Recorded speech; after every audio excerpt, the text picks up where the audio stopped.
বুঝছো? আমার এই ড্রোন থেকে আমি আমার মানিকগঞ্জ শহরটাকে দেখতে পাচ্ছি। এটা ভাই সেই লেভেলের, এটা অসাধারণ সুন্দর একটা ভিউ কাজ করতেছে।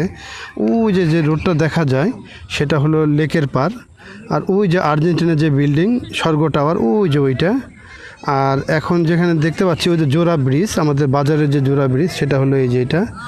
আসলে ভাই এটা কখনোই কল্পনা করতে পারিনি যে আমি ড্রোনটা আমার হাত থেকে উড়াবো এত দূর। আমার কাছে খুবই ভালো লাগতেছে, মানে অতুলনীয়, কোনোভাবে প্রকাশ করতে পারতেছি না। আবার ভিতরে ভয়ও কাজ করতেছে যে ড্রোন এত পড়ে গেল, আমি কখনো ড্রোনটাকে মানে ফেরত আনতে পারবো কিনা সেটাও জানি না। ওই যে শহরটা দেখা যায় আমাদের।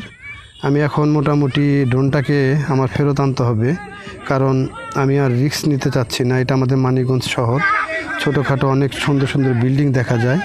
এখন মানিকগঞ্জে 10 তলা পর্যন্ত বিল্ডিং আছে। আর এই যে মোটামুটি সবগুলো জমি একদম ভরাট হয়ে গেছে পানিতে, পুকুরগুলো ডুবে গেছে। ভাই ভিউটা কিন্তু ভাই সেই অসাধারণ সুন্দর। আমরা আসলে মানে খুবই মানে গর্বিত যে আমরা মানিকগঞ্জ শহরে বসবাস করি। আর এটা কিন্তু মানিকগঞ্জ শহরের একটা ভিউ দেখালাম। আর আমি ড্রোনটা কিছুক্ষণের মধ্যেই আমার হোম পয়েন্ট আপডেট দিয়ে নিয়ে আসবো, যেহেতু আমি মোটামুটি ড্রোনটাকে অনেক দূরে পাঠাইছি, মোটামুটি আপনার 1 কিলোমিটারের কাছাকাছি। তো আমাকে এখন এটাকে ফেরত আনতে হবে। হোম পয়েন্ট দিয়ে দিই, কিছুক্ষণের মধ্যে আমার ড্রোনটা আমার কাছে চলে আসবে। বিসমিল্লাহ, home point, return to home দিয়ে দিছি। ড্রোন অটোমেটিক আমার কাছে চলে আসতেছে। দেখতেই পাচ্ছি আমি আমার ড্রোনটা খুব দ্রুত গতিতে আমার কাছে আসতেছে, যেহেতু 47% এটা ব্যাটারি চার্জ। কোথায় টিপ দিলে স্টপ হলো? না এই ফোকাস ও ফোকাস করতেছে না ভাই রে ভাই, না বুঝলে যা হয় আর কি। তো যাই হোক, অবশেষে ড্রোনটা আমার কাছে ফেরত আসুক।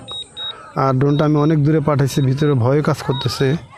এই প্রায় 1,16,000 টাকা এই ড্রোনটা আমি কিনছি। এটা আমার যে ভিতরে ভয়ও কাজ করতেছে, আমি আসলে এটাকে ফেরত আনতে পারবো কি না। তো দেখে মোটামুটি খুব দ্রুত চলে আসতে আমার ড্রোন। কাছাকাছি আসলেই এটাকে আমি আমার হাতের দিকে নামানোর চেষ্টা করব। ও ড্রোনটা মোটামুটি চলে আসছে। আমি এখান থেকে আমি আমার পুরা মানিকগঞ্জ শহরটাকে দেখতে পেলাম, বাজার দেখলাম, জোড়া ব্রিজ দেখলাম। ভাই আমার কাছে খুবই ভালো লাগতেছে। তো আজকের ভিডিও এখানে শেষ করছি। সে পর্যন্ত সবাই ভালো থাকবেন, আর আজকের দিনটা প্রত্যেকের জন্য শুভ হোক সে প্রত্যাশায়। আল্লাহ হাফেজ।